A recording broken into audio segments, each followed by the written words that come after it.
Abrí la puerta de un empujón, aún con la arena y el silencio de 2 años en el extranjero, y lo primero que vi fue a su Vanessa sentada en mi sofá, con sus tacones rojos clavándose en la alfombra que compré el año en que nació Sophie. Mi esposo le sirvió el vino con las mismas manos que una vez prometieron proteger a nuestra familia. El aire olía a un perfume demasiado dulce, demasiado extraño para esta casa. Entonces Sophie apareció en el pasillo, con las mangas bajadas, los ojos hundidos y un moretón color ceniza floreciendo en su muñeca. En ese instante, el campo de batalla que creía haber dejado atrás resurgió entre estos muros. Me había preparado para los morteros, para el silencio tras las explosiones, pero nunca para esta traición, con una sonrisa de crueldad disfrazada de familia. Mi pulso se estabilizó. No acababa de regresar de la guerra. Iba directo a otra que ya no podía permitirme perder. Me llamo Catherine Miller, tengo 40 años y soy enfermera de combate.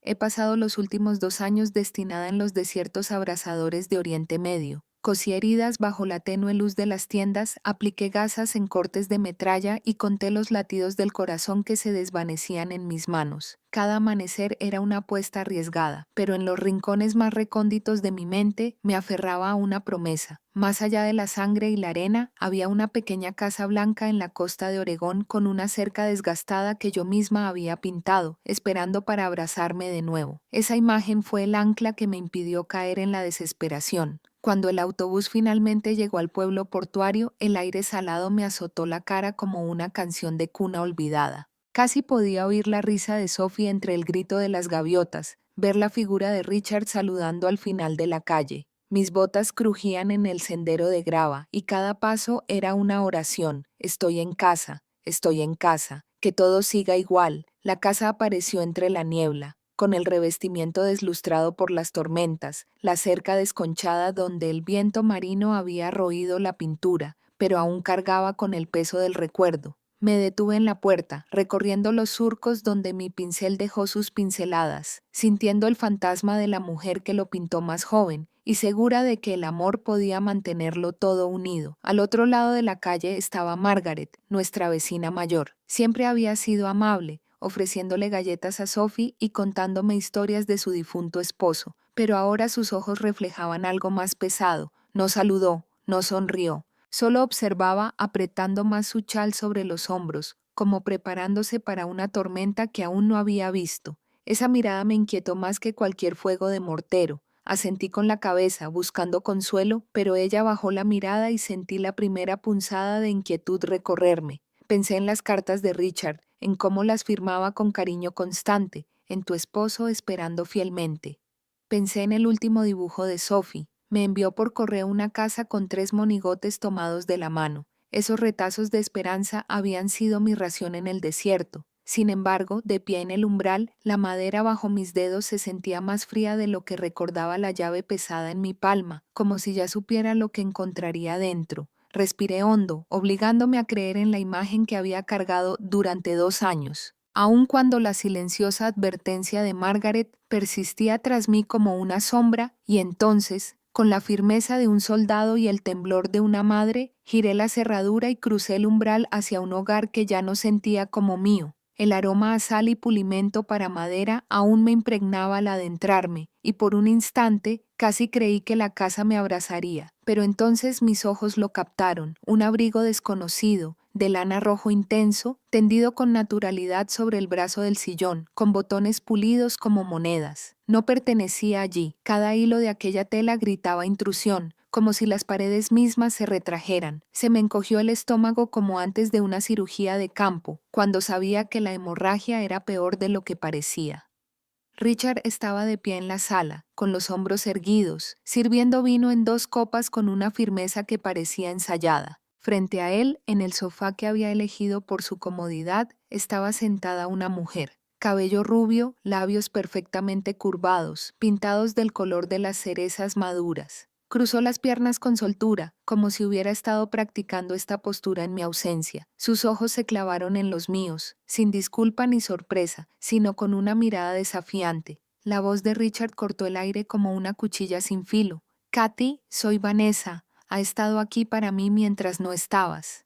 Cada palabra sonaba pesada, no con vergüenza, sino con una especie de desafío. No me miró pidiendo permiso ni intentó suavizar el golpe. Fue una declaración, como los hombres uniformados anunciaban malas noticias sobre bases polvorientas, firmes, inflexibles y definitivas. Noté que la mesa de centro, antes llena de crayones y cuadernos de Sophie, ahora albergaba una fotografía enmarcada. No era la foto familiar que nos tomamos antes de mi despliegue, donde Sophie se aferraba a mi brazo y Richard sonreía rígidamente a la cámara. No, ese recuerdo se había borrado, reemplazado por una foto brillante de Richard y Vanessa en una playa soleada, con los hombros juntos y las olas ondeando tras ellos como aplausos. Sentí una opresión en el pecho, no de rabia, sino de algo más frío, la comprensión de que ya me habían reemplazado antes de siquiera poner un pie en la puerta.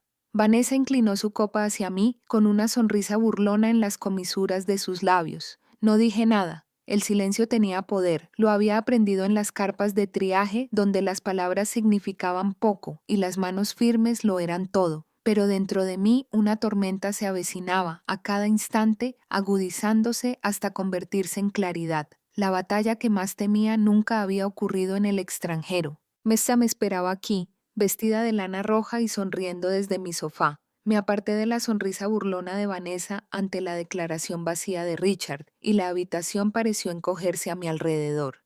El aire era demasiado denso, demasiado ensayado, como si cada objeto ya se hubiera aprendido sus diálogos en una obra donde ya no pertenecía. Mis botas resonaban contra el suelo del pasillo. Cada paso me alejaba más de la comodidad simulada de aquella sala y me acercaba a la verdad que más temía. Sophie, su puerta estaba entrecerrada, de esas que una niña deja en un frasco cuando quiere que la encuentren, pero tiene demasiado miedo para llamar. La empujé con cuidado. Las bisagras suspiraron como si hubieran soportado demasiado peso. Las cortinas estaban corridas, dejando solo un tenue rayo de luz que se filtraba por la habitación. Y en ese pálido haz de luz, sentada mi hija, con las rodillas pegadas al pecho y las mangas bajadas, intentando hacerse pequeña. Cuando levantó la vista hacia mí, no vi alivio, ni una oleada de alegría, solo miedo, de esos que no se desvanecen al encenderse las luces, de esos que se arraigan en los huesos de un niño.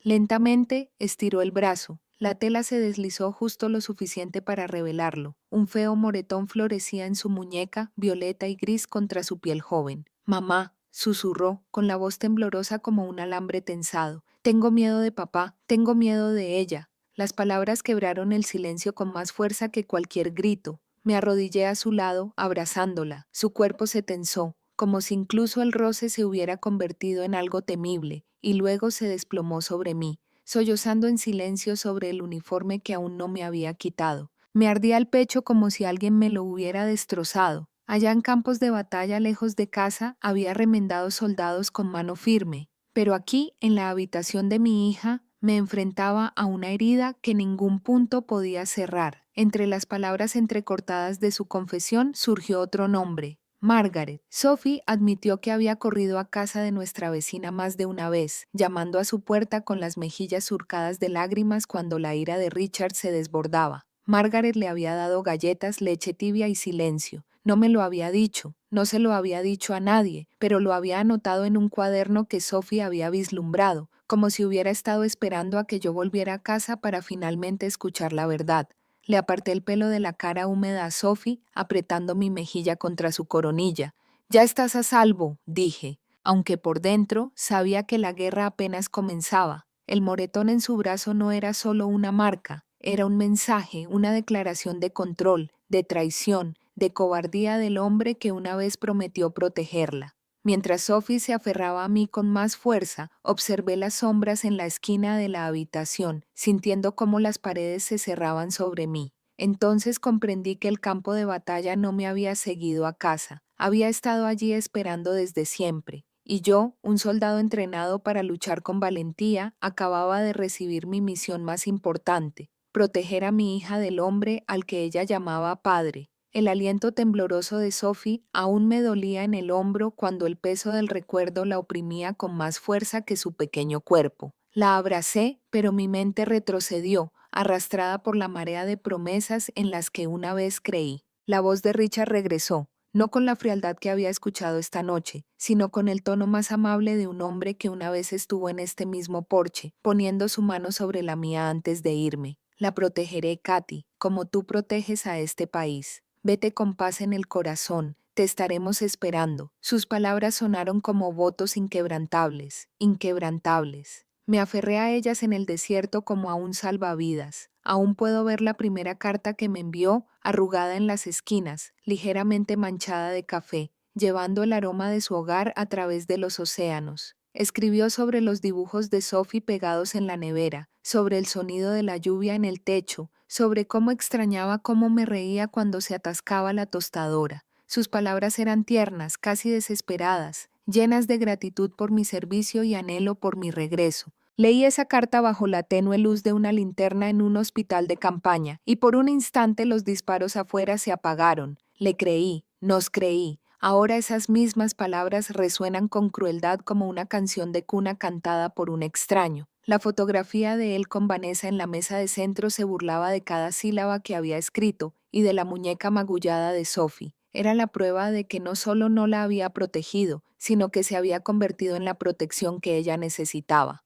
Una oleada de culpa me invadió, más aguda que cualquier recuerdo del campo de batalla. Había estado ausente cuando ella más me necesitaba. Había elegido el deber a la patria, confiando en un hombre que traicionó a su esposa y a su hija. Las medallas guardadas en mi bolsa de lona de repente se sintieron como recordatorios de hojalata vacía de victorias ganadas lejos de casa, mientras la guerra que más importaba rugía aquí sin respuesta. Apreté los brazos alrededor de Sophie, con el corazón roto al pensar que sus noches no estaban llenas de cuentos para dormir, sino de miedo a los pasos en el pasillo. La culpa latía profundamente, pero debajo había algo más fuerte que surgía como acero a través de las grietas de la vergüenza y la determinación. Si Richard había destrozado la confianza que deposité en él, entonces la reconstruiría yo misma, ladrillo a ladrillo, no por él ni por mí, sino por Sophie. Esta vez no habría más promesas, solo acciones. La culpa por la traición de Richard aún me latía, pero debajo algo más duro comenzaba a formarse como hierro martillado en el fuego. Ya no podía permitirme el silencio.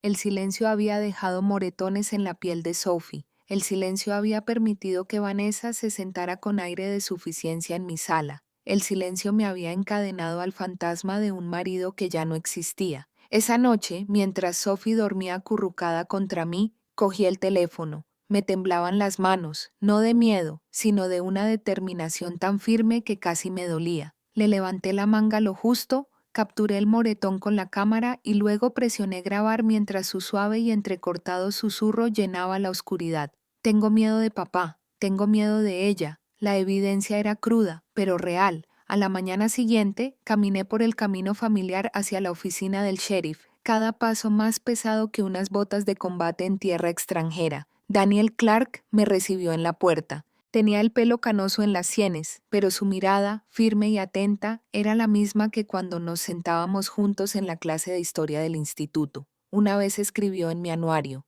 «Eres la persona más valiente que conozco». Ahora, de pie frente a él, me preguntaba si tenía razón o si la valentía solo se demostraba cuando no había otra opción. Dejé las fotos sobre su escritorio. Él apretó la mandíbula mientras las observaba.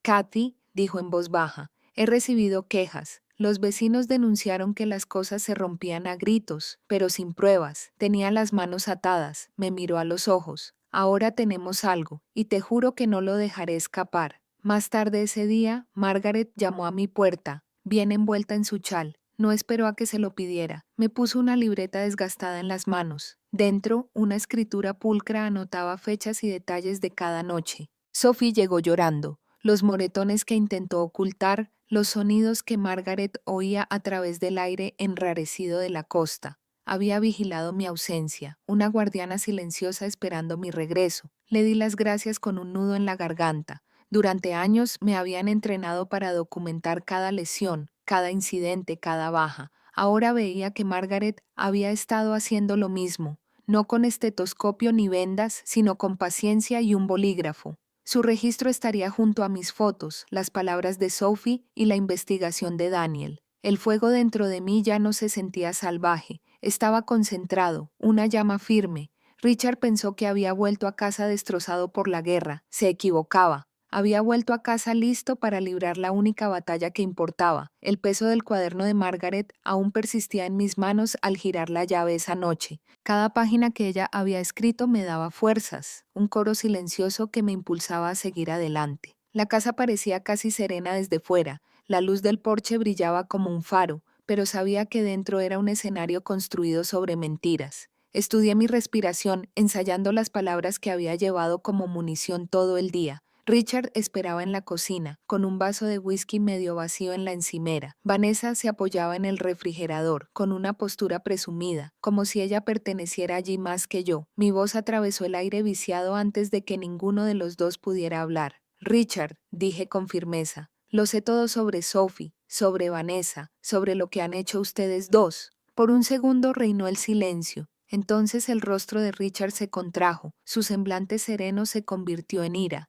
Azotó el vaso contra los fragmentos del mostrador que resbalaron por el suelo. No puedes volver y acusarme en mi propia casa. Sus pasos se acercaban con fuerza hacia mí, con los puños apretados, su sombra, engullendo el estrecho pasillo. Pero yo ya había hecho mi llamada. La puerta principal se abrió con autoridad y Daniel entró con 2 agentes. Su presencia llenó el espacio con una gravedad más fuerte que la furia de Richard. Richard se quedó paralizado a mitad de camino, con el pecho agitado. Detrás de mí sentí la pequeña mano de Sophie aferrándose a mi abrigo. Su cuerpo temblaba. Y entonces, con una voz áspera tras años de silencio, gritó: «¡Deja de hacerme daño!». La habitación se abrió de golpe con su grito. La ira de Richard flaqueó. Sus ojos se movían de un lado a otro, buscando un control que ya no existía. La compostura de Vanessa se hizo añicos. Se tambaleó hacia atrás con las palabras atropelladas por el pánico. «No fue solo él», soltó con voz aguda y débil. «Me dijo que lo hiciera, me dijo que la golpeara cuando no me escuchara». La confesión brotó como veneno, imposible de retractar. Me quedé plantada, no por miedo, sino por claridad. Durante años había curado heridas que no eran mías, había mantenido unidos a hombres en suelo extranjero. Ahora la voz de mi hija había desgarrado el velo de la guerra en mi propio hogar. La rabia de Richard, las mentiras de Vanessa, las heridas de Sophie, cada verdad ahora estaba al descubierto. Y cuando Daniel puso su mano sobre el hombro de Richard, ordenándole silencio, supe que el silencio que los había protegido había desaparecido para siempre. Esta batalla había llegado a su punto de inflexión. La noche del arresto aún resonaba en mis huesos cuando, semanas después, me encontraba sentada en la pequeña sala de madera de nuestro condado. La bandera en la esquina colgaba pesada como si hubiera estado escuchando, dando testimonio de cada secreto que se había enconado tras mis paredes. Mi abogada, Helen, estaba sentada a mi lado, una mujer de mirada penetrante cuya presencia serena me recordaba a los médicos de campaña, firmes, inquebrantables, inquebrantables. Sobre la mesa yacían las pruebas que habíamos reunido. Cada pieza era más que papel, era la verdad plasmada en papel, fotografías de los moretones de Sophie, la grabación de su frágil voz susurrando su miedo, la cuidadosa escritura de Margaret en su cuaderno documentando cada noche de terror como una crónica silenciosa de supervivencia, y la propia Sophie, valiente en su pequeñez, contándole al juez lo que había soportado. Richard estaba sentado al otro lado de la habitación, con los hombros tensos y el rostro contorsionado, como la máscara de un hombre que aún se aferraba al control. «Está mintiendo», espetó, señalándome a mí y luego a Sophie. «Los está manipulando a todos. Nunca le puse una mano encima, pero sus palabras fueron insulsas, cargadas de desesperación. Había usado la autoridad como una armadura durante demasiado tiempo, y ahora cada golpe sonaba hueco». Entonces Vanessa se quebró. Bajo el resplandor de las preguntas y el peso insoportable de su propia conciencia, su voz se quebró. «Es verdad», sollozó, con el rímel corriéndole por las mejillas. «Me dijo que la golpeara, dijo que era disciplina». La sala del tribunal quedó en silencio, un silencio ensordecedor. La máscara de Richard se hizo añicos con sus palabras. La rabia se transformó en algo más pequeño, miedo. El juez se inclinó hacia adelante, con el mazo en la mano como una última palabra aún no pronunciada. Su fallo fue firme, irrevocable. La custodia de Sophie, concedida a mi alma y sin oposición. Richard y Vanessa, condenados por abuso, privados de su derecho a no tener contacto. Por primera vez en meses sentí que el aire me llenaba los pulmones sin el peso del miedo. Y entonces Daniel, de uniforme, se levantó para hablar. Su voz transmitía la autoridad de su placa, pero también el peso de la amistad de la comunidad. Protegemos a quienes regresan de la guerra. Sus palabras llenaron la habitación silenciosa. Y no permitiremos que pierdan la batalla en sus propios hogares. Cayó el gavilán y con ese sonido algo se rompió en mi interior. Ni pena, ni siquiera alivio, sino la liberación de años de silencio. La justicia había hablado, la guerra que nunca elegí había terminado. El imperio del miedo de Richard se había derrumbado y el futuro de Sophie ya no estaba en sus manos. Cuando cayó la gavilla y el mundo de Richard se derrumbó en el silencio, el mío comenzó de nuevo, tentativo, frágil, pero vivo. Semanas después, Sophie y yo llevamos nuestras últimas cajas a una pequeña cabaña junto al mar. Su visión se desvaneció con el aire salado, sus ventanas lo suficientemente amplias como para dejar entrar la luz. La casa era humilde, pero cuando la brisa del mar se colaba por las cortinas, sentí una sensación de seguridad que no había experimentado en años. Sophie eligió la habitación más pequeña, la que daba a la costa. Por la noche se dormía al ritmo de las olas en lugar del sonido de voces alzadas. La observaba recuperar lentamente la risa, dibujando de nuevo con crayones, fijando dibujos de girasoles y faroles en las paredes. Cada pieza era una declaración de que la oscuridad no le había robado los colores. Margaret acompañaba a menudo sus pasos, lentos pero seguros sobre la arena. Trajo consigo viejas historias con sabor a canela y la calidez de alguien que ya había sufrido pérdidas y sabía cómo ayudar a otros a superar las suyas. Sophie se apoyó en ella como si hubiera encontrado a otra abuela, y yo la guié, agradecida por el apoyo que Margaret siempre había sido. Daniel también se convirtió en una presencia silenciosa. Al principio pasaba uniformado, para ponerme al día y preguntar por Sophie, con la voz firme como la marea. Después llegó sin placa, solo Daniel, un viejo amigo, sentado en el porche, contemplando el horizonte conmigo en silencio.